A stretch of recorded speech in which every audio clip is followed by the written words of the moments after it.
action. Welcome back to another episode of Late Entry, your favorite or soon-to-be favorite place for sports news, the wildest viral topics, and conversations guaranteed to make you laugh. We've got a special guest with us tonight. We've got Coach Hudson.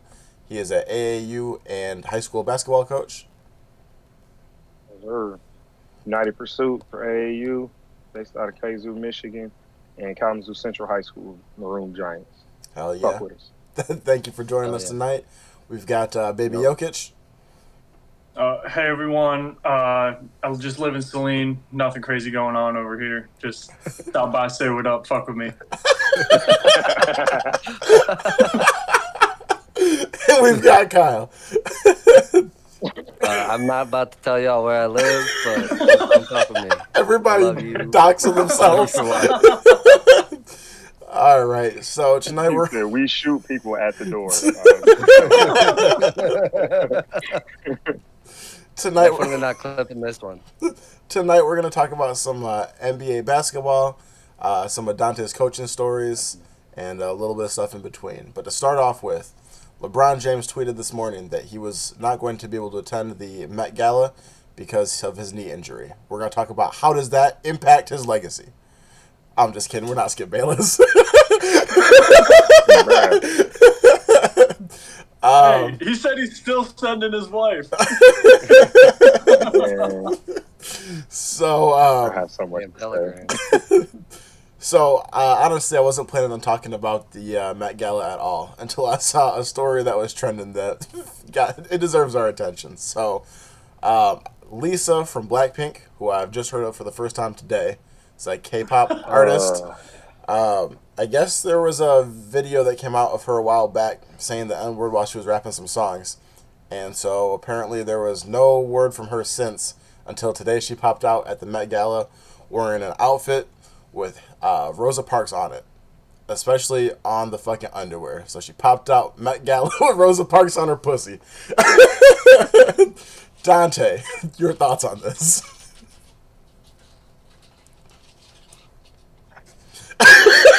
Like, why do black people gotta be on your musty vagina, bro? What the fuck? I just don't understand. That's like disrespecting every black person's great grandma in the United States, bro. Like that's Auntie Rosa, nigga. Is you crazy? What's wrong with you?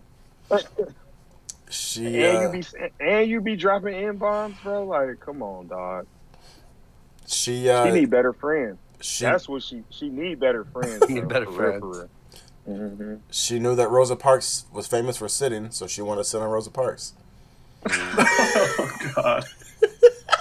Yeah, she definitely wasn't guilty of blackface, but she was guilty of blackface on panties, which is probably worse. So I don't know if there's any coming back from this. It's a horrible look. It's just I don't know if it's even like necessarily like a race thing, because I feel like I could see like some of these young niggas doing some wild shit like this too. It's just a sign of the times. People have lost their fucking minds. Not for real. She was wearing fucking panties. Yeah. I don't feel a way as a black man. It's just as a human being, I'm like, do better, my nigga. Yeah, that was it was classless. What if she just lined that up? What if she just lined it up with a bunch of like old Asian people or like the fucking president of China or whatever? Like, what the hell? Put Mount Rushmore. There were so many people in history that you could have did that with. Yeah. I think in order to get Louis Vuitton, what are you doing by even like designing that? Like, what is going on? I think damn, you were really looking. I think in order to get in order to get our lick back for Halloween, I'm popping out in a male thong with Jackie Chan on the ass cheek.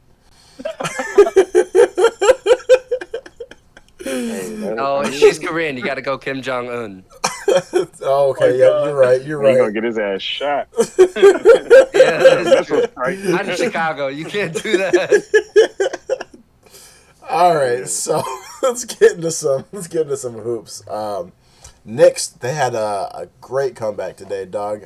They erased a 20-point deficit, took the Celtics to OT, and beat them. The Celtics have lost home court now. And what I was thinking, as soon as it went to overtime, right? The Celtics were fucking done, bro. You're playing against the most conditioned team in the entire league. Fucking Thibodeau never rests his players. They're built for this. And they showed out. So, bro, Mikal Bridges has not missed a game since his junior year of high school, bro. Like, that's what he do, bro. Dude, and speaking of him, dog, that is the most grown man play I have ever seen to end a game before. Inbound the ball to Jaylen Brown, and Bridges just took that bitch from him. That was insane. I feel like you got bitched on your home floor to end the game. That shit, man. Can we really talk about like how over the span of the last week, how many teams have not been able to get the last shot off in the clutch? Crazy. I know. Dog, like what the fuck are y'all drawing up in these timeouts? Hey, 2 of them played against the Knicks. The Pistons and then the Celtics tonight. Although it wasn't, I wouldn't say it was bad defense that beat the Pistons on that final one, not getting the shot off. That was just fucking popcorn hands. Young team. Hey, I mean, Malik Beasley's not that young, though. He's been there before. Okay, yeah, you got 3 people in their, like, 6 to 7 man rotation that have been there before. But, like, other than Tobias Harris, none of them have really had success with their team. So shit, Toby didn't even have success with those 76ers. He didn't even, yeah, you're right. He wasn't even on the team when they won it, was he? Well, they didn't even win. They got to the finals and then... not even. I think the conference finals. Was it? Finals. Oh, yeah. Okay. I don't know why I thought they got all the way there. Why fucked them up with that shot? Was Schroeder on the Lakers when they won the Lakers? Or won the chip? Was he in the bubble chip? That's a great question. He's been on a million fucking teams since then. So I know he was on the Lakers. I just couldn't remember if that was that year or not. I mean, I'm really talking about like guys like Cade and Asar, like the future Duran, the guys that we're trying to build around. They've never been there, and it showed, especially with Cade. 9 turnovers in one of the games. Yeah. Like, he played great, but it was a learning experience for him, I'm sure. I'm still hot about it, which is why I didn't watch tonight's game. I did not want to see fuckboy Brunson go mad and get a win, which is what happened. So he did, and he was hooping. Brunson was hooping. He was getting buckets in that fourth quarter. He was getting it, dog. And what's crazy too, I heard a stat about the Celtics. I think the announcer said it with about 2 minutes left. The Celtics had missed 40 threes. Oh, man. Which is a throwback to the Timberwolves that just did that. I was just going to say. And beat the Lakers despite doing it. Shit, or even that Rockets game. It's crazy. That clip of Ant. Y'all are 0 for 11, bro. And he's like, shit, go home, bro. Just go beat traffic. He said, and we're going to beat y'all at. And we're still going to beat y'all. It's crazy how many threes are getting put up in today. And the fact that you miss so many of them and just keep jacking them up is crazy. Although I know that is like a big thing with the Celtics. They live and die by the three. So they'll have some bad games where they lose them because they missed a million threes, but they'll turn around the next game and then hit fucking 20 of them and then beat you by 30 points. So it's interesting to see. I'm just surprised that like they lost game 1 at home. So what's also crazy too is the Cavs. I know we haven't talked about them. The Cavs also lost game 1 at home to the Pacers. So top 2 seeds not having a great showing. Yeah. Well, now the Cavs are starting to throw around the big injury bug on everywhere. They're like, oh, Mobley's not going to be playing next game, and they had somebody else that was going to be sitting out, and it's like you guys are supposed to be this deep team. Like, what the hell? Yeah. Well, there's Garland. He out, ain't he? I think so. Sure. That was the other one. Yeah. I mean, the Celtics were without a few people tonight, too. Porzingis only played a few minutes, I think, and then got sat. They said he had some kind of an illness or a virus or something. And then and I think that completely fucked up the Celtics. I didn't see Tatum or Brunson do jack shit of much in that last 2 minutes to overtime. Nope. It was like, come on now. You guys got to step up somewhere. Just missing threes, dog. And getting the ball fucking snatched out your hands. That's crazy. That is still so crazy. When you're not hitting, like, it fucks up the spacing on the floor so they can't get downhill, get to the rack. Like, so nothing is flowing. even Porzingis, like he spread the floor because he's such a good shooter at 7'8", however tall he is. But I mean, like you say, you live by the three, you die by the three. But a little take that I see, they say it's beneficial to like have that time off. Like, oh, let me sweep them, so we got a break. Nah, fuck that. Like I'm trying to play every couple of days because I'll keep that momentum going, keep my adrenaline high. Like I'm good. But as soon as I got a 4-day rest because I swept the team before me, like now I'm chilling. Now my body get comfortable. Now I gotta wake it back up. Like that shit, it might not always be a good thing. Yeah, kind of like when you see like an NFL team get like a bye and then lose the first week out the bye. Yeah, That rest. Yeah. Or like the college football playoff this year, where everybody who had a bye lost. That was crazy. That was crazy. It's a good thing that the Knicks did wind up winning though, because Brunson missed that easy would have been a game winner right at the end of regulation. And he was even looking back like, damn, I blew it. So it's a good thing for him that they were able to get that done. It's only an easy shot. It's only an easy shot because he's the one taking it. I mean, he had Al Horford going straight up in front of him. A lot of people are not going to be able to get that shot over him from that height. But that's the insane part about this Knicks team. They do not miss if they're open. If they're uncontested, they don't miss. It's nuts. Mm-hmm. Yeah, meanwhile, the Celtics were missing hella shots down the stretch. Open shots, too. Well, you're just like, that's not going.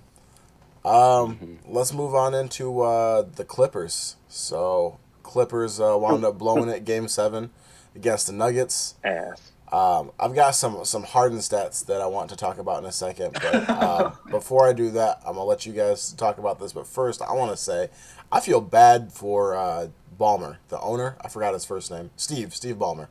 Bad for the owner of the team. Yeah, I feel bad for him, bro, because he's like, whenever I watch a Clippers game, dog, like, so many owners I feel like are just, like, chilling, like, not, they don't seem to be into it. Steve Ballmer be up and cheering, like, you can tell he's very invested in the games. He flew out, like, 120 fans that were part of, like, the Red Wall from the Clippers to Denver to watch that game so they could show up and support their team, bro. Flew out 120 fans, put them up in a hotel, gave them fucking seats to the game, transportation there, which is so cool. Like, what other owner have you heard of doing something like that before, right? And imagine being those 120 fans. Imagine being those 120 fans watching your team get fucking sucker punched at the fucking game, bro. And what's crazy, right, is like, all right, so if you're at a game in a major city like that, you're probably like, fuck it, all right, let's beat the traffic, let's get out of here. You can't leave, bro. I'm sure you're taking a shuttle back to the hotel. You just gotta sit there and be forced to watch the game like fucking bro from Bird Box holding that lady's eyes open. Like, nah, you're gonna watch this ass beating. So, yeah, I feel bad for Ballmer. And what's crazy, too, is, like, this seemed to be, like, one of their best shots at trying to break through, right? For the first time in fucking eons, you're going into a playoffs and finish a playoff run with Kawhi healthy. That never happens. Harden's had a good season. Norman Powell was an all-star snub. And you get through the Nuggets, I mean, your path is a little bit more open. I feel like all teams feel like they could have won the West this season. Like, there was no, like, super dominant force. Wide open, yeah. Mm-hmm. And everyone was, like, coming down the stretch. A lot of, like, pundits and stuff were like, all right, Clippers got a good shot. I mean, my Western Conference final was Lakers and Clippers. I look like a fucking idiot right now, but... You get, like, a .43 chance of winning the fucking... Are you okay, my bro? Yeah. I'm good. But, yeah, dog. So I feel bad for Ballmer. I feel real bad for Ballmer. And I don't know what they do here. They keep trying different shit, trying to make something work. You got Paul George. You got you got Norman Powell and Harden, and like they can't get over that hump. And it's just embarrassing every time for them. So, which one of y'all wants it? I don't know what they need, bro. Like Zubac is a good center. Star power. Yeah, Zubac is straight to me, bro. Like I don't know. Like honestly. I think they need like a enforcer type of player, like a Isaiah Stewart type of, not him in particular, but like that type of player that just like, you know what I mean? Like just some enforcer type shit. Like they've had a Morris. They've had a Morris on their team before, though. Way down the line. Yeah, shit, he doing great. Ain't he on ESPN with guys now? There's two of them though. I'm not sure which one was on the Clippers. Markeith, I think, was on the Clippers. One of them's on the Lakers right now. Didn't see any playing time. So, But he right down the street. Is that the one that got fucking bopped in the back of the head by Jokic? That was fucking hilarious. I think so. Yeah. the one that's on TV, I think, is the one who did not get hit by Jokic. Oh, really? Yeah. Oh. Yep. All right. But It's so hard to tell those. They're two identical twins. Man. I ain't on some racist shit here, but that one is a toughie. Yeah, but I'm with you, Dante. I don't know what they need, bro. Like they've tried so many different things, and there's no outcome that seems to be successful for them. Nolan, what did you think? I think they need a new player like Chris Paul. No, I'm kidding. I'll give you $1. They need Young a talent, Chris general. Paul. Yeah. They need a floor general. I don't think that they have that true point guard. I don't believe Harden is the true number one running the offense, passing the ball around. He's always going to try his ISOs, his pick and rolls. I think that they need someone bringing the ball up the court, getting it in fucking Kawhi, Zubac's hands, and letting them fucking go to work. I'm sure you can get a pretty high return right now for Harden. I mean, he's at the tail end of his prime, I should say, not his career necessarily, but I think they can move him and try to get something better, try to rebuild it up next year. But like you said, Spence, healthy Kawhi all the way through the playoffs and you can't do it. Shit, you're probably cooked. Yeah, man. Yeah, moving Harden in a trade is always hard. Like, no pun intended, but the Nets tried so hard when they were trying to trade him. And Rockets, I mean, he always just like ends up getting to free agency and getting a hell of a deal somewhere else and not giving his old team anything. So, yeah, I would love for that to happen because, you kind of got Harden on a high year. Like, get what you got out of him, and I'm sure Spence will talk about it, but I think he's trending down. I think he's getting worse and worse year after year, so I wouldn't want him as, my number 1 or 2 guard. So, yeah. Your style of play is ass, bro. Like, the ball sticks, there's no movement. So, like, everybody just sit there and watch him and Kawhi dribble. There's no movement on the backside. Like, nobody can get in a rhythm because the ball not moving. They're not touching it enough. So, role players is essentially ineffective on the offensive end.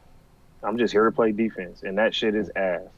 Yeah. Yep. And we even saw that when he played for the 76ers and wasn't the one option with the ball where Embiid was. It's like you're still not doing any help to the team being the two option. Right. So what's crazy about this whole Harden situation and what's going to make it tough, too, is that he's going to be looking for a payday, obviously. He got, depending on whose side you believe, he got gypped out of the 76ers with Daryl Morey promising him a max, and he didn't get it. So he's looking for a payday, right? And his regular season stats would warrant that. Here's the crazy shit about Harden, though, right? I've got some stats that are... When I heard these, I was like, these cannot be real. James Harden has 173 playoff games. In 26 of those games, he has more turnovers than made field goals. That's 15% of his playoff games. He has 35 games with 3 or less field goals, which is 20% of his total playoff games. You said 3? 3 or less? 3 or less. 35 games with 3 or less field goals made. Holy shit. That's 20% of his playoff games. And then he's got 55 playoff games with 4 field goals or less made. 32% of his field goal, or 32% of his playoff games. So let me hit y'all. Let me hit y'all with that one more time, right? 26 games with more turnovers than field goals, 35 games with 3 or less field goals made, and 55 games with 4 or less field goals made, which is 32% of his playoff games. That's brutal. Spencer came with some good compare him to my boy. Compare him to my boy. Spence will tell you, bro, like, I'm not a stat type of dude, but, like, those stats, like, kind of paint a picture for me where it's like, that shows me you not in shape. essentially. Like, you tired by the time we get to the playoffs. Like, Buddy work on his body, so, like, he's strong. He work on his back. Buddy needs to work on his conditioning, is what it sounds like to me, because it's like by the time you get to the playoffs, you like, oh, I'm tired, and he can't get that second win to, like, you know, some Kobe or Jordan type shit, and, like, it's a new season, like, I'm well rested or whatever. Do you think that it's more of his conditioning, or do you think it's more his style of play? Like, Both. we're going to talk about in like a few topics about NBA floppers, but I know one of his big things has always been the step back and drawing fouls and stuff like that. And so in the regular season, he's always been fantastic at drawing fouls and putting up hella points off of free throws. Do you think that that's part of what it is in the playoffs, is that the refs are swallowing their whistle, so he's not getting those easy looks? Both, but like, it's more so like that style of play is exhausting, where like once the ball get in your hand and you trying to make something happen off the dribble, everybody is looking at you. All the help side, all the help defense is looking right at you. So whatever move you make, I got to do this through 2 and 3 people, as opposed to if the ball is moving, like I can just make a back cut and like in stride, just an easy layup where I don't have to work that hard. And he's doing that for an entire 82-game season. Like, yeah, by the time I get to the playoffs, like, I'm beat the fuck up, because I'm doing that against every team in the league multiple times. 82 games, bro. Like, that shit is exhausting for real. Move the damn ball. I fully agree with that. And I think, Spencer, you kind of hit the nail on the head there. You brought up one point. I forgot what it was. I was going to make a joke about, I think his beard is holding him up. He needs to get rid of that shit. It's just suffocating him once he gets into those playoffs. Bro, I'm scared to see what's under that bitch, bro. That picture of him for his rookie season with that big ass jaw is fucking hilarious. Oh, man. So, yeah, and that look like Quagmire.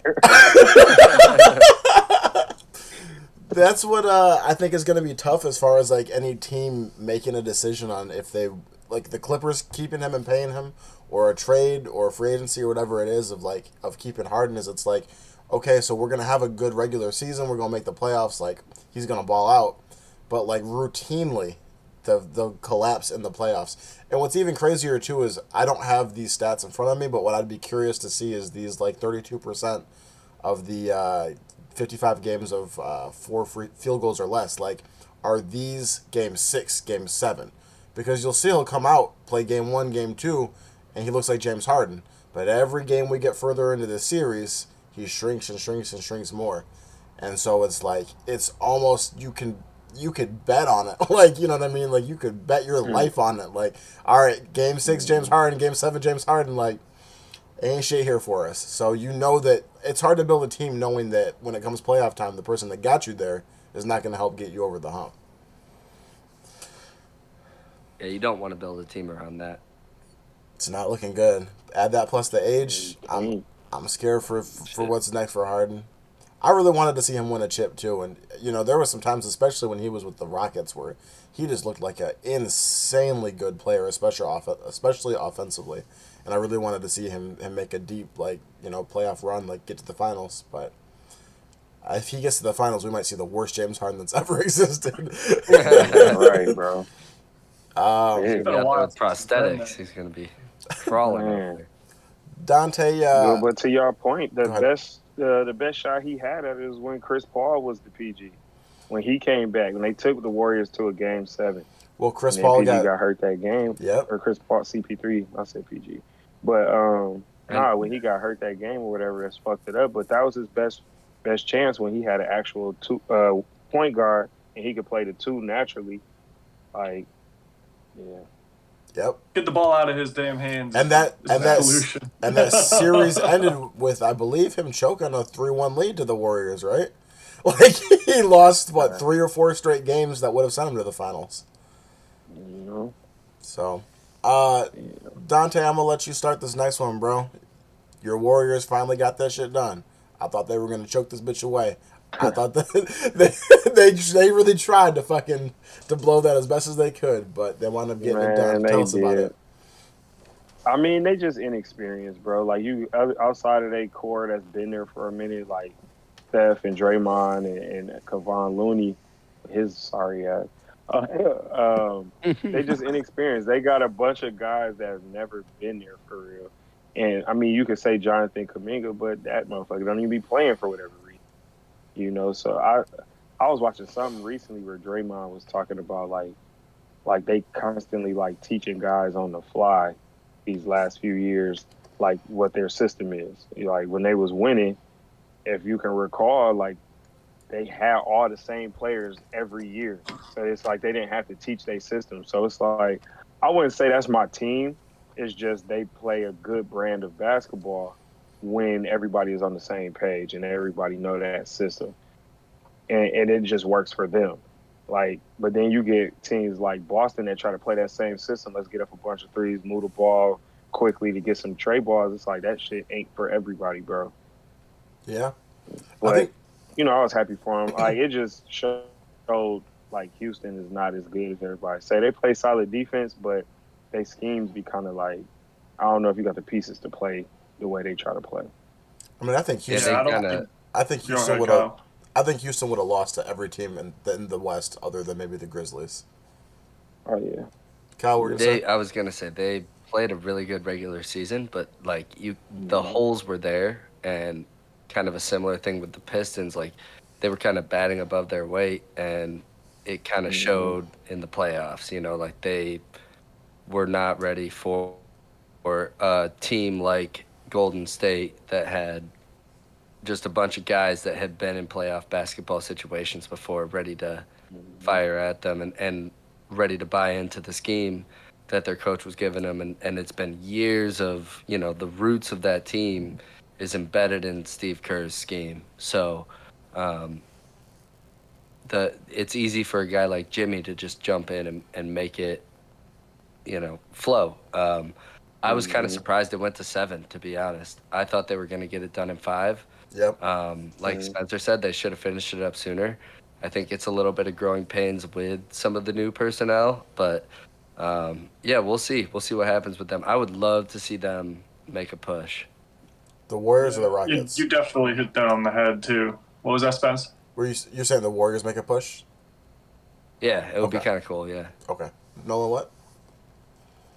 It's going to be really interesting to see how they match up against the Timberwolves because I think they win at the big man position. I think Ant is going to cook.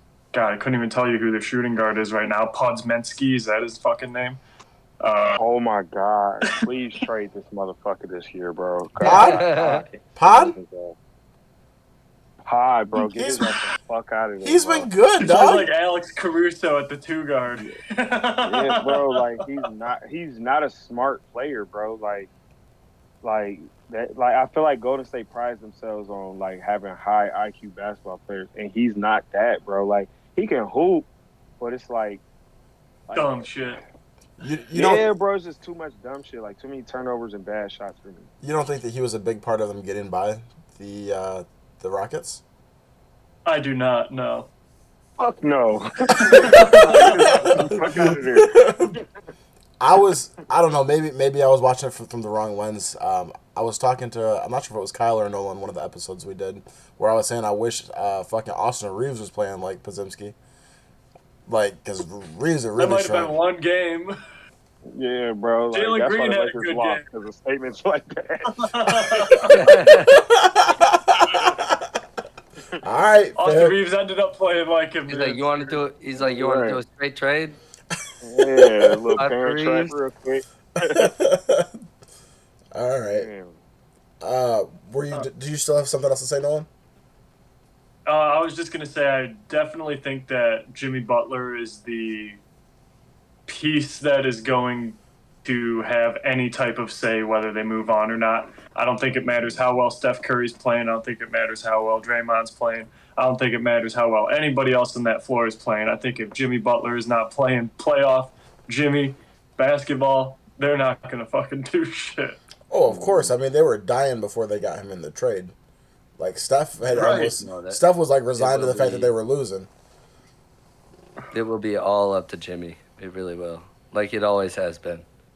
It's gonna have to be He's on the East Coast before. Now he's on the West Coast. Gonna have to be 23 plus tonight. Just rebounds, assists, hard defense. That typical Miami Heat Jimmy we were watching for the last 5 years. I don't But think at He least gives he you kind of like like it's kind of like when you have a good euchre partner, like any of our Midwest fans, like Shout out you Euchre. have Steph that's good for at least like one or two tricks. One or two tricks, you got Steph that's about to pop the fuck off. The rest is all you. That's such a funny analogy. Are you guys see, I saying that took you? that in the spades, bro. Now I'm black. So if your partner, he gonna get you a couple books. That's all I heard. We on the same page, bro. We right here. We right here. Are you guys saying on the bottom, Nolan and Kyle? Are you guys saying that you think that Jimmy is the best player on the team of the two of them, or just that they I don't think win he's the without most Jimmy? impactful in this series. I think Steph can have a bad game, and it's not going to matter as much as Jimmy having a bad game. I think Steph could have a bad game and still get you like 22, but it's like it's not enough to carry the team to a victory. But you need Jimmy to supplement those, or even like a 17-point Steph game. Like he needs to supplement that with 25 himself, basically, and do like be playoff Jimmy. Yeah, Dante, what do you What do think? you think? I mean, to kind of play devil's advocate, yesterday you said a bad game with 22. Steph had 22, but Jimmy only had 20. Okay, true. But I mean, that's first round against but the it was an Rockets too, outlier. right? But to piggyback off you and to give you some props though, like it's an outlier though. Buddy Hield had 29, so Right. I guess it's a both. Yeah, anyone could be right in that situation. But no, Yeah. I agree. Like Jimmy definitely got to come with it. Like it's the same. It's reminiscent of when Clay was there. Like they both great Yeah. two-way players, but they also have to get their points. It's just Jimmy can do his off the bounce as opposed to Clay doing it off the catch. That's a good point, too, right there, comparing Clay to Jimmy right now, because they're both kind of playing that similar role. Mm-hmm. That's more of what I was thinking. Is that they've got, in order for them to win games, both of them have to fire. Like there's no way that they're winning if either one of them is off, like completely off. Or even Steph just drawing as much attention as he did. Like that, notice that a lot with the Rockets. Like he would spend the whole game just running around getting doubled and stuff like that, which opened everyone else up. But still, if Steph isn't working that hard, they're cooked. But regardless, That's true. I don't think it matters. I don't think there's any possibility in the Warriors beating the Timberwolves. So the only reason, like, I would agree is because this past series, fucking Steve Kerr, he be pissing me off sometimes.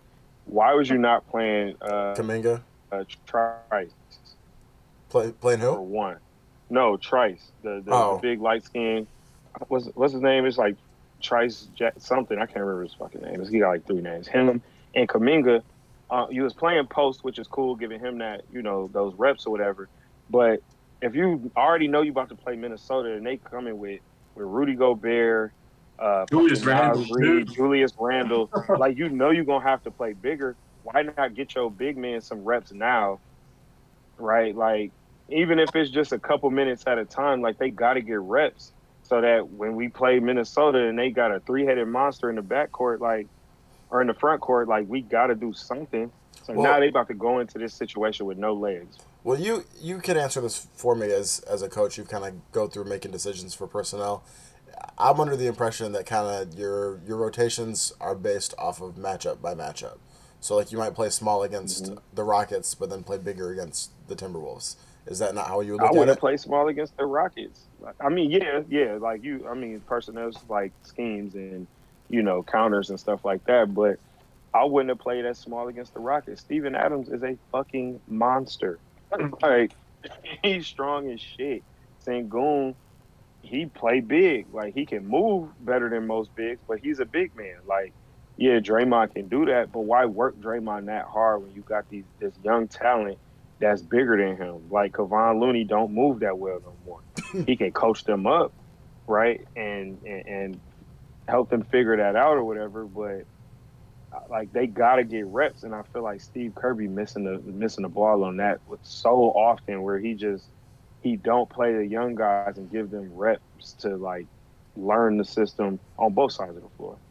I saw a lot of comparisons, especially people on Twitter talking about like drawing the comparisons between JJ Redick letting fucking Rudy Gobert go off for the game of his life and refusing to put in what's his name, the center. Jackson Hayes. Thank you, Jackson Hayes. Mm-hmm. And then the same thing with like they're not Steve Kerr not playing Kuminga. Do you? So I've obviously know how you feel about the Kuminga one. Would you have played Hayes in that game 7 or game whatever it was? Use all 6 of your fouls. I'd rather Rudy shooting fucking free throws than getting wide open dunks because fucking Austin Reeves is guarding him in the post. Like, what is we doing? Yeah, that's fair. I want Austin Reeves ain't doing nothing against Rudy Gobert in any kind of 1v1. Rudy Gobert doesn't even have a bag on offense. Don't even have a post move. Exactly. He's still gonna give a bucket. Like, I want to go around and get you guys' predictions on this. Yeah, do any of you, or I guess this is a better question, do any of you guys think that there's even a chance that the Warriors make it out of the next series? The Warriors versus the Timberwolves. Versus the Timberwolves? Yeah. I think there's always a chance. We just saw the fucking Knicks beat the Celtics tonight. That's one game, though, not Golden a series. State, man. I see that. I see a chance. I do think, like we said last episode, I think Minnesota's the team to beat. But if anybody's going to just, like, stop that run immediately, it'll be Steph. And like you said, Ant's on his mission. He's on his way for Steph. And he could even take down Jimmy B if you want to, throw him in the hat of, like, greats that he's taken down. But the next knock on the door. Yeah, but I think there's a chance for these guys, and I think they know what is coming if they lose, and I think that you might see a fire under Golden State you haven't seen in a minute. I think they're too small. And I think that they're down right now, but I think the only team that's capable of being big enough to hang with the Timberwolves would be the Nuggets if they get by the Thunder. Yeah, that's an interesting because the Thunder are fucking amazing basketball right now. Yeah. What's the score? As we speak, it is 64-73. Yep. Thunder are up. 6 minutes left in the third. 9 points ain't shit. Yeah. Yeah, I mean I agree. And they're in Oklahoma too. So but yeah, I don't. Jokic flops. We'll get into it later. Yeah. Yeah. If you guys are done with Warriors, that's the next topic. I'll fuck with the Warriors. I think they could beat them motherfuckers. Minnesota's defense ain't what it used to be. But go ahead. No. Go on with that. You think that they can win, or you think they will win? I think they can win. Okay. I don't think they will. I think they can. Yeah. It just depends on who does what and the lineups that Steve Kerr uses, bro. Like, it's really up to him and the personnel he put in the game because they have the bigs that can compete with Minnesota's bigs. Like, Naz Reid don't want to play in the post; he want to be on the perimeter.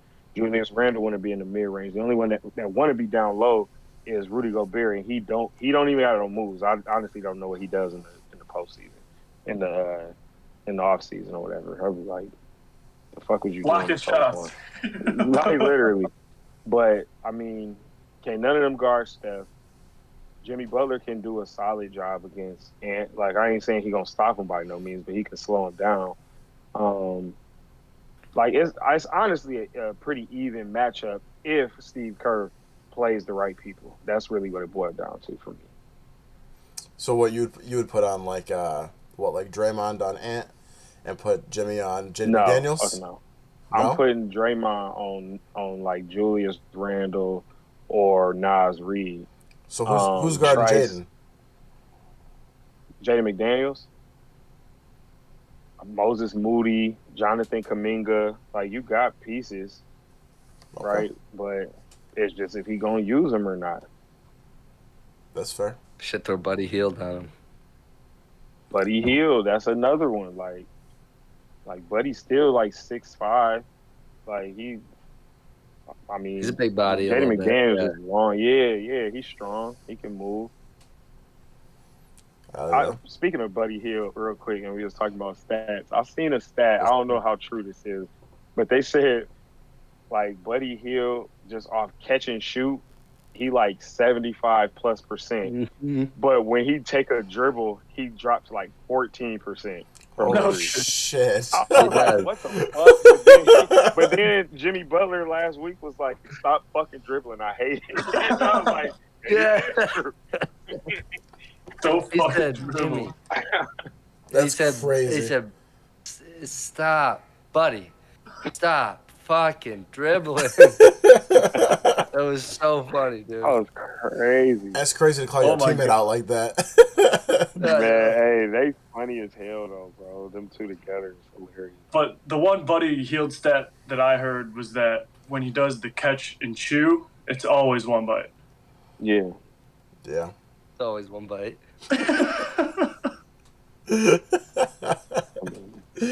Oh my I'm not gonna god. argue. All right. Nolan and Dante, I know you guys have a lot to say about this next topic, so whichever one of you wants to start, we can start.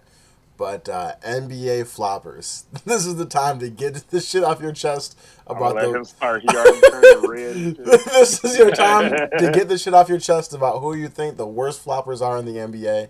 And if you disagree, then let somebody know. Nolan, go ahead. I'll give my top three. I think everybody's going to agree with it. Number one, Jaylen Brunson, by far. His fucking game 2 and 3 performance in round 1 were fucking disgusting for the game of basketball. Man. It was some of the worst shit to watch. As a fan of the Pistons, as a fan of basketball, it was just the ugliest shit ever. Number 2, SGA. That motherfucker has been foul baiting all goddamn year. He fouled his way to an MVP just like Jokic did back in 2021 or 2022, whenever that was. And I felt like I was watching a little Joel Embiid run to the hoop and fucking jump into people on every fucking play. I thought it was disgusting basketball. Never want to see it again. And third is actually my favorite player in the NBA, Nikola Jokic. This motherfucker is so good at basketball, but anytime another big man touches him, it's, oh shit, look, this is a ball off of me. What the fuck are you doing? Use your size. You're so good at basketball. You don't have to be doing that bullshit. Always crying to the refs. Those 3 players, by far, are the hardest to watch when they're in their little bitch floppy moods. And I'm gonna back that, and I'm gonna say Varejao for the Cavaliers, the guy with the throw in the 2000s. That guy was flop city. Flop city, bro. We're going to say one more thing, I'll Nolan? tell you, Luka in there, bro, over Jokic. Ooh. That's fair. I think Jokic is worse because he's a big man. He needs to beef up. Well, there'd be a whole different like a whole different list if we were doing like people that argue with the refs the most. Luka would be right the fuck up there. Yeah, half your Lakers would be on that list. Yo, that video they got where they caught Braun in 4K fucking on the ground, and they lifted his hand up to fucking. Shit, I'm putting him on that list because we done seen that shit for 28 years. Drive to the hoop, throw your fucking hands up. God damn, bro. But those were that was my active list. I think those 3 are unwatchable when they're in their little diva bag. Dante, I put SGA in there in like the top 5 of that, but with him, I kind of understand why he do it. Just with his style of play, where he seeks out the contact. He's cracked, man. Like when he crashes in and he do the thing where he throw his head back, like I get that because like I kind of, in some cases I teach that because it kind of, what's the word? It like disarms the defense. It disarms them where like, okay, They I'm step back, right? You know what I'm saying? So like I get it, and he not like falling on the ground like flopping type shit. Like that shit I hate. Like Jaylen Brunson can kiss my black ass. Like oh my god, like. I can't stand it. Man, like he's a great player, and that's why I get so mad that he do that because you don't. He's so like, good. I know. You got post work at 6'1", bro. Like, come on, dog. And his footwork is crazy, dog. Like just watching some of the spins he can do on people, where he get him in and pop out right around him. This shit is insane. That shit dope as hell, bro. Like, and he play off 2 feet. And step back. Mm-hmm. Everything he do off 2 feet. I try to teach my players that all the time, bro. Especially being a smaller guard in the league, like just being off 2 feet, you have more control and more balance, even if you getting bumped. So it's like, what's the point of you playing off 2 feet if you gonna fall out of bounds every time somebody poke you? So neither one of you Yeah, guys have. Brunson's a good dude to be. I was just gonna say he's a good dude to be showing your players, honestly. Like from a just playing hard perspective and fighting through Fundamental everything. perspective for sure. Man, Neither one of you guys have Harden on your list. Not None of this my year because friends. he hasn't been playing like that. He's been doing Yeah. that pump fake jump into you shooting stuff that he did during his MVP season. And that's something that I've also noticed. It's also those people that are chasing that MVP caliber level in the NBA. That's fair. That's something that, like, when I first, like, part of the reason it took me so long to get into basketball, I remember when I was in high school, I went to, like, one of our games here, and I was watching people, like during, like, the drills at the beginning of the game, like, work on, like, taking charges and shit like that. And I was like, I played football and I wrestled at the time. And I'm watching people just fucking throwing themselves on the ground and shit like this. And I was like, this is the softest shit I ever saw in my life. And so it took me a long time to even, like, really get into basketball, which I love it now. And I understand, like, you know, part of the game and trying to get your free throws and stuff like that. But that, at first, Did you say taking a charge is soft? No, the You drill. said they were doing that in warm-ups? Look, the drill. That's crazy too. The drill that I was watching, bro, and I'm not sure if it was taking a charge or foul bait or whatever the fuck it was. I'm watching them from the stands do these drills, and literally it was like someone would like drive at them, and like they would like look at making contact and then fall back down. I was like, what the fuck? They was really Defense. taking charges in warm-ups. That's crazy. First Defense. of all, second of all, taking a charge is the furthest thing from. Do you know how many basketball players avoid taking charges? Yeah. Like Oh. almost all, me included. Fuck taking a charge. I'm gonna swipe that shit and get the fuck out the way. Like I get in trouble before I take a charge, bro. I ain't got no meat on my bones. Well, I'll back Spencer here though. Like our context was just like you drive your head into his freaking shoulder and you knock that fucker down.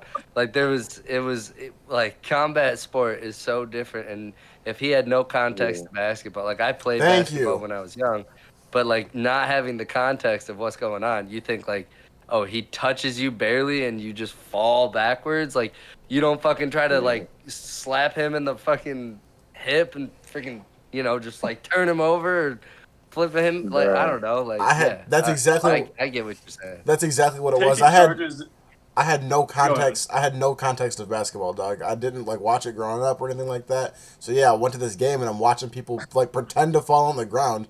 And yeah, like Kyle said, like I'm used to fucking like wrestling. Like wrestling is all about like moving a man against his will. Like, you know what I mean? Or even football. Like we're fucking out there thudding, dog. We're out here smoking people. Down. In practice, we're thudding. Like, you know what I mean? So for me to go and with no context, watch niggas go, ah, like I was like, all right, what the fuck is this? That's so fucking funny because when I learned like charging was a foul in like 4th or 5th grade, I just started doing it all the time because I would always guard the guy bringing the ball up the floor. I would fucking foul kids out in 7th and 8th grade in basketball just for taking charges at half court with them dribbling hard up the floor. Damn, okay. Just put yourself in good position. Yeah.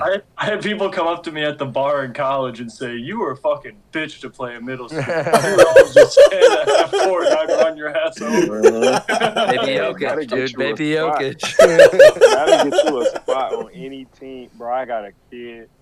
His name is Louis DeGrande. My fucking nigga. He sent me a highlight tape of him taking charges, bro. On the team. Bro, that's my dog. Like, I will take Louis anywhere in the country to battle, bro. Like, so I'm gonna give y'all a quick story on my Jeff Teague shit, bro. Yeah, bro. So we in Chicago, right? And we playing against this team, Peoria Pride. I'll never forget it because this was my first AAU tournament coaching ever. And my boy Corey, he had been coaching him for a couple years. He was like, you got a few kids on the team, you know, he do this, but you gonna fuck with Louis. I was like, all right, bet. So we playing Peoria Pride. I got a team full of white boys from like fucking Mattawan and Portage and shit. Like, if you know this area, like, it's all white. Like, old white money. Like, they just out Farmer here white playing. too. You know what I'm saying? They out here just playing because, you know, his parents don't want them in the house They're all playing summer. basketball. They're not trying to get it out the way. You know what I mean? So, but Louis, he was like, he my little thug baby. So, white boy from Otsego, the country. So we playing a team full of black kids from Chicago, and he blocked a kid's shot, and you know the natural reaction, give me that shit, right? The kid said something to Louis. Louis turned around and got, what the fuck you just said? I was like, oh shit. So the ref was like, Tech, coach, come get your player. I was like, Louis, come here. What are you doing? Come here. As soon as Louis got close, he was like, I like that shit. Keep doing that shit, Louis. It's me and you out here, bro. I'll fight with you, bro. Let's go. Let's fucking get it. You grind with that motherfucker, yes. Oh my gosh, to this day. Then I found out we got the same birthday. I was like, yeah. shout out Louis, bro. That's my dog. Hell yeah, Louis. Shout out, Louis. Mm-hmm. Oh, I love man. everybody that takes charges. I fuck with Dog, you. he averaged 4 a game, bro. It was crazy. Hell yeah. Fucking awesome. That's your Draymond Green, dog. Yeah. Legit, bro. Legit. Talk about a fucking glue guy. Holy shit. Oh man, that's my dog. So yeah, that actually is a good segue into our next topic, Dante. We've had some conversations on the phone and stuff like that. You've told me some of your coaching stories. You have any other good ones you want to share with us? I got another kid that's kind of like Louis, just a fucking dog. Like, so like, just to give you context on the type of kid he is, we about to play this team. So I coached on the Puma circuit, like a shoe circuit or whatever, and it's as stakes. The stakes are high because it's if you are on Next Pro, which is like the secondary part of the Puma circuit, if you win the Next Pro tournament at the end of the summer, they'll make you a fully sponsored Puma Pro 16 team, right? So we in that tournament, we made it to the Elite 8. We about to play this team. I don't even know where they from, but all the kids was like, oh, that kid over there, he a 3-star or something like that. So he's really good. My boy Keyshawn, he's sitting there putting his shoes on. He was like, which one? They were pointing at him right there. He was like, Coach, I got him the whole game. He not fucking scoring. I was like, oh, man. You fucking love those kids. God damn. Bro, like, and he went crazy. He really shut that kid down. I think that kid probably had like 12 or 14 points that game. Damn. He had been going for 30s all summer. Like, shut him down. Keyshawn probably had like 20-something. Like, he was cooking. God damn.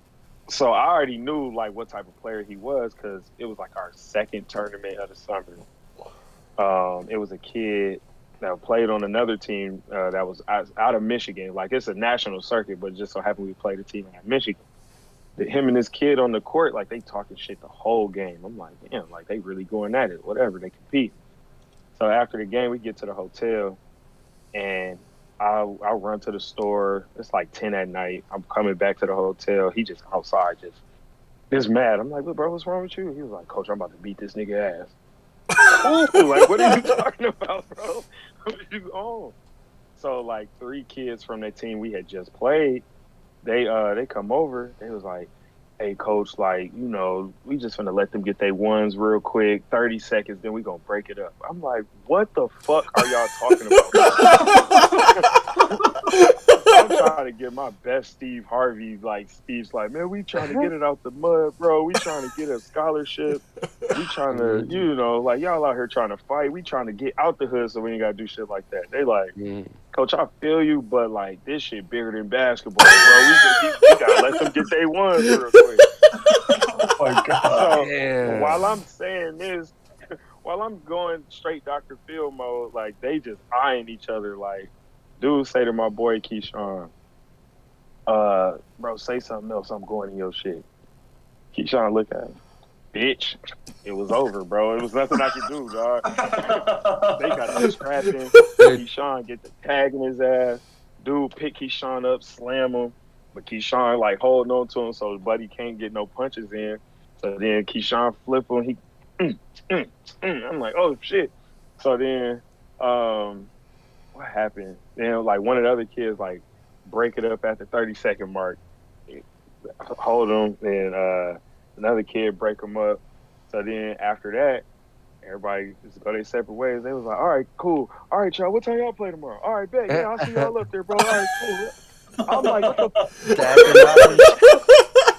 no, that shit was so weird, bro. It was crazy as hell, but I was like, fuck it. Like, I had to tell buddy dad, like, just, I'm the adult, so I gotta, like, if something bad happens later, I'm like, at least I said something.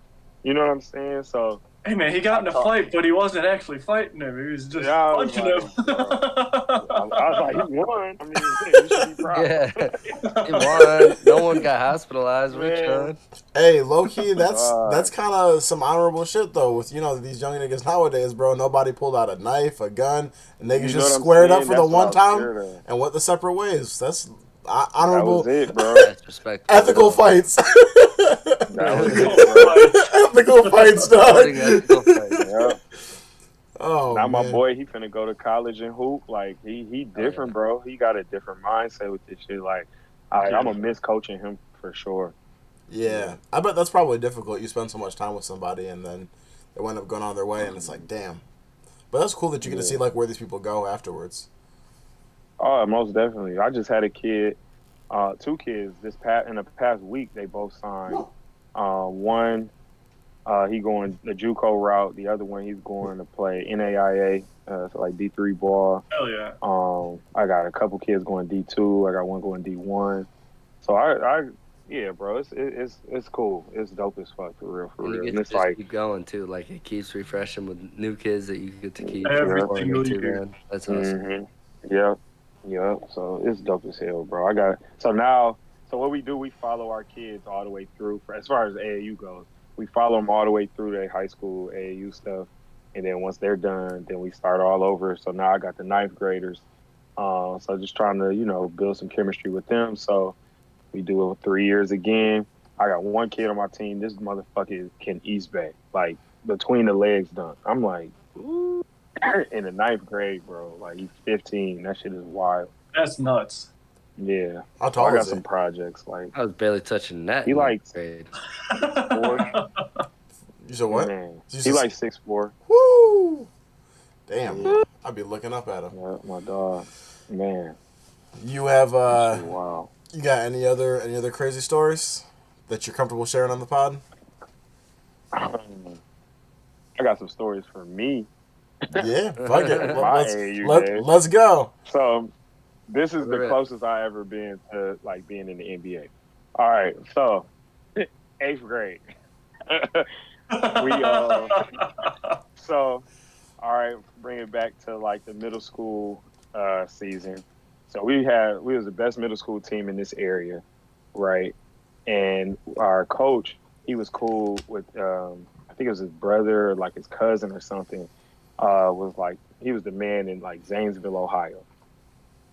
It was a random place, but in Zanesville, they had 2 of the best middle school teams in the area there. So it's a white team. They was undefeated on the white side of town, and then on the other side of town was a black team. They only had 3 losses, and it was to that white team. So these are the 2 best middle schools in that area. So they invited us to come down and play against both those teams.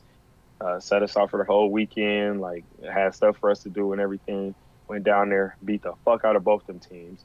Like it was cold. Like damn. In their paper and all types of shit. It was dope. So after we beat them, they invited us to go to watch their high school varsity team play because they had a game that night or whatever. So we like cool. We go in there. There's some girls at the game that was around our age, and they saw us play earlier that day. So they invite us to go to the movies.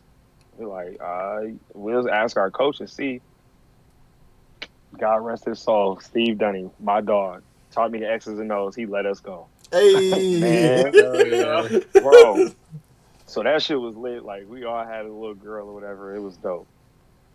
Fast forward a few months later. Now AAU season has started. Like we get into the summer months. It was a tournament like right outside of Zanesville, Ohio. So we had got all those girls' numbers from the first time we had went. So we called them. We like, hey, we about to be in Zanesville again. They was like, okay, bet we gonna link up with y'all. Cool. Told them what hotel we was gonna be at, all of that. So we play our first game, and we call them like, hey, we about to go back to our hotel. They're like, all right, cool, we gonna meet y'all there.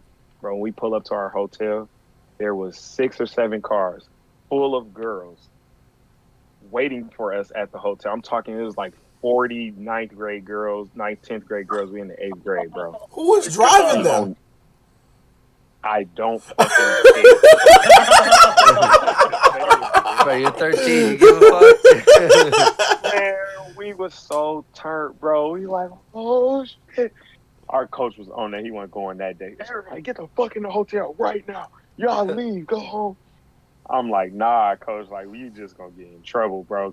Like, we about to hit the pool door, like all of that. He shut that shit down so fast. Somebody was going home pregnant. Like, Oh my god. that shit was lit. It was 7 cars full of them, bro. Like, that was the closest I felt to it being in the NBA, bro. Yeah. That is awesome. That is so crazy. Man, You felt like Got that. them call girls rolling. man, what? It was like that. Shout out to Zanes. Man. That video of that video of Michael Jackson when he opens up his hotel and it's just a sea of people out there. Yeah. Literally. Oh shit. Damn. This is what it's gonna feel like in 10 years. Oh my god, Um. bro, that shit was so dope. Well, before we get out of here, I do want to ask you a little bit about. We've talked about this on the phone before too, about how like NIL, I guess, culture is trickling down from like college down to like the high school and the middle school. And you told me some stories before about like, you know, how people will be on one team this day and the next week on a different team and stuff like that. You want to tell us a little bit about some of that? Yeah, I mean, it's kind of just the culture of like AAU basketball now, even high school basketball. Like it's hard to hold kids accountable and try to like challenge them to make them better players, because if you say something that they don't like or you don't kind of feed their ego, like they'll just bust up and go to a new team. Like and at the end of the day, like, yes, it hurts their development, you know, not even just as a basketball player, but as a man, but it hurts their recruitment, because it's like, all right, you had 20 a game this weekend playing for me. I reach out to a coach, let them know that, and then so they're like, all right, cool, I'm gonna come check y'all out at the tournament next weekend. You don't even play for me next weekend. You going to play for this team over here. So it's like, yeah, I don't know what he's doing. You know what I mean? So it kind of fucks up their recruitment as on top of their development.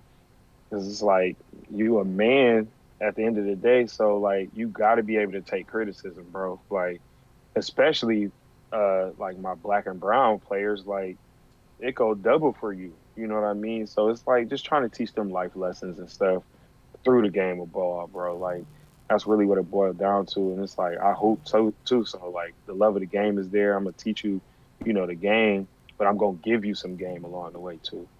But it's just harder to do that now with this whole like transfer portal, NIL culture. Everybody just looking for the next best thing instead of like developing their game and developing, you know, their mindset as a man at the end of the day.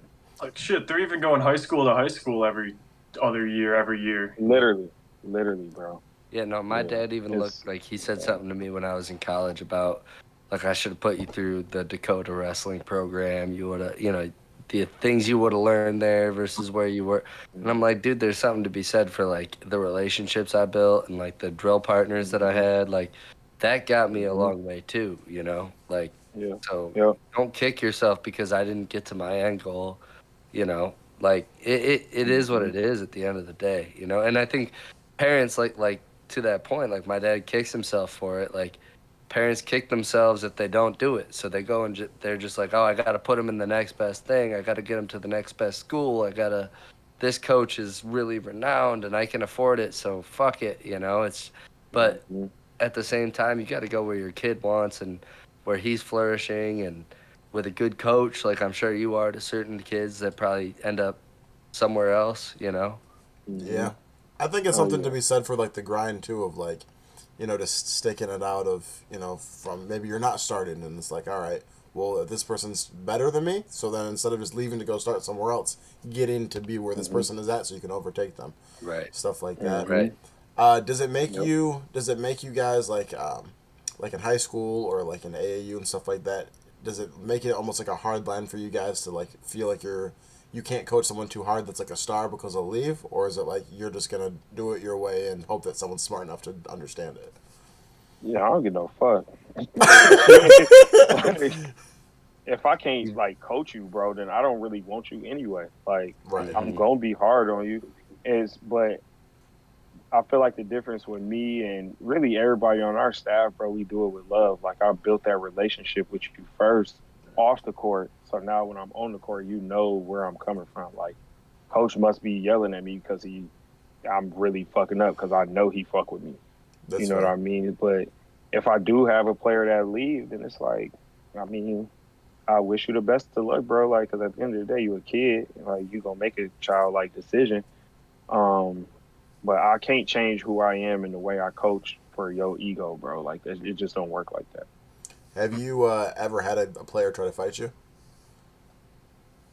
I mean, I fight my players all the time, but it'd be on some more like it'd be on some big bro shit. Like, I don't know, like, hey, bro, get your ass down there and rebound before I beat your ass, and they'd be like, No, but I'm saying like, okay, I got you.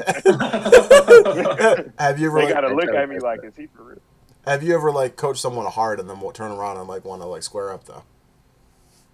Hell nah. No, okay. I didn't know how far Nah. that had got. Okay.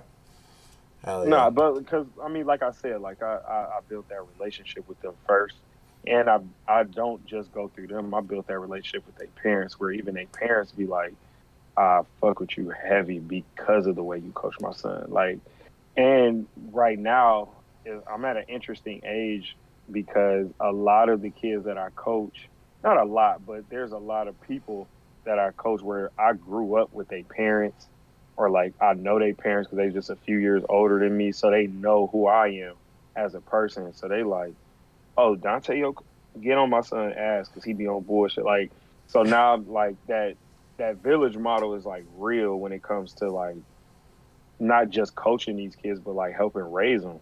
Yeah. You know what I mean? Like, I just this past weekend I was coaching our middle school boys. They got invited to the Nike EYBL, the junior Nike EYBL shit, and like I really like giving them game, and it was like certain kids they didn't even play for real. They didn't play a lot, but I talked to them after the game, and their parents like, yeah, bro, like you suck, like get your ass in the gym, like because they know me, so they know I'm not about to like just sell them a dream or like tell them no bullshit. Like if they didn't play, it was for a reason because they know I fuck with their son. You know what I mean? So it's lit. It's dope. Like it just being a part of like an actual like family oriented program. Okay, that makes a lot of sense. I Oh, know yeah. It's the way to run a team. a good coach can be real impactful. I know that was like big. Like I really respected like my wrestling coach and like my high school football coaches and stuff like that. Hold you accountable, teach you how to be better, teach you not to run from the grind. So yeah, you're having a big impact on people's lives. Yeah. Well, They don't call me coach, they call me hey, that's Love it. it's a scary moniker to have right now. Hey, bro. True. Wow. I had to tell a couple the guys at work call me that, the young guys at work, and I was like, hey, there's some stuff going around about him. Better not shout that so loud in a customer's house. This motherfucker has ruined the name Unk for everybody. Y'all gotta stop calling me that. You not Unk anymore. You my motherfucking dad's brother. Literally, bro. Man. Hell yeah. Well, yeah. Thank you for coming on with us. We got a little mixture of some Coach Carter, some Jeff Teague going on over here. Hey man, Yeah, I got plenty more, bro. Hell I'll yeah. definitely do this again, bro. This was fun. Absolutely, brother. You invited back anytime. Oh, I think I'm not sure if I asked you. The one other question I wanted to get your opinion on: who you think's winning the NBA Finals? If you had to pick one team.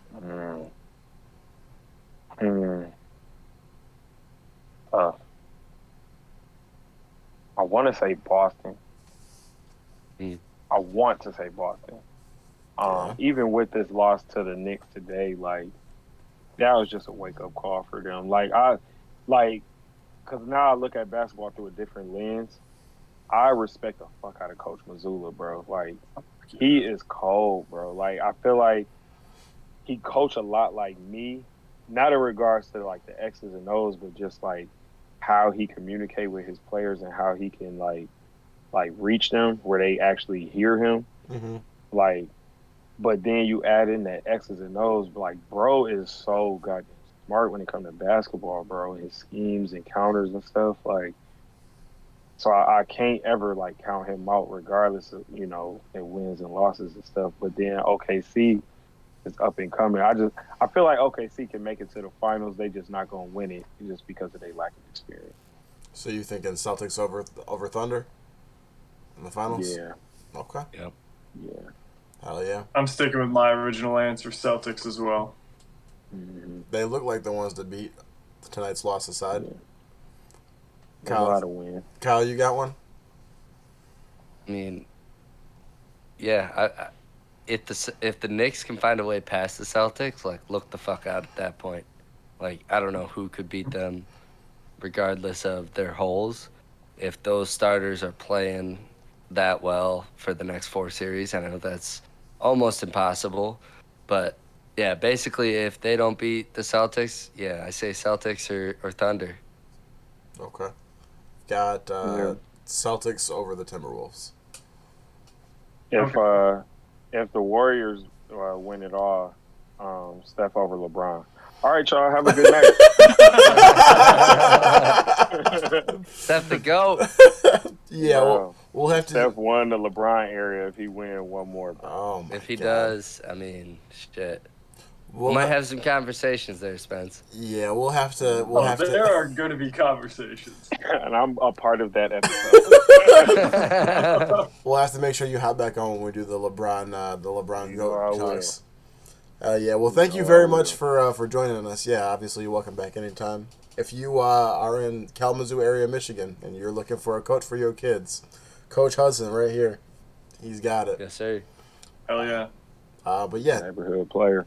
Thank you for hopping on with us tonight, and I think that's all we got for you guys tonight. If you enjoyed what you saw, leave us a like, a comment, subscribe.